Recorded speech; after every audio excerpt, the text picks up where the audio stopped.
आगे हम चलते हैं। आगे देखिए यहाँ पे हमारे पास ऑप्शन होता है इंडेंट का। इंडेंट का मतलब क्या होता है, जैसे फ़र्ज़ करें मैं किसी को लेटर लिख रहा हूँ और यहाँ पे मैंने आखिर में लिखना है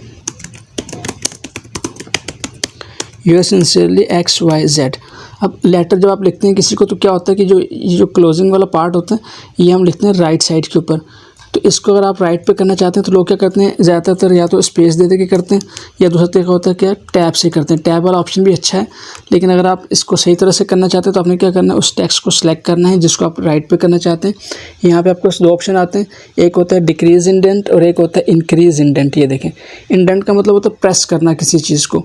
तो अगर मैं इसको राइट साइड की ओर प्रेस करना चाहता हूँ तो मैं देखें इसको ऐसे क्लिक करता हूँ तो ये देखें एक अच्छे तरीके से यहाँ पे आ रहा है, राइट साइड पे आ रहा है। अगर आपके पास ये ज़्यादा आगे चला जाए, देखें ये ज़्यादा आगे चला गया तो फिर आपने क्या करना है, डिक्रीज इंडेंट को यूज़ करना है ताकि थोड़ा सा पीछे आ जाए।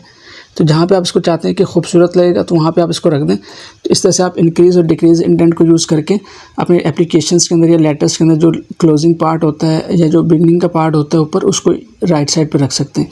अगर आप स्पेस के ज़रिए से रखेंगे तो वो बहुत बुरा लगता है, उसकी एडजस्टमेंट ख़राब होती है।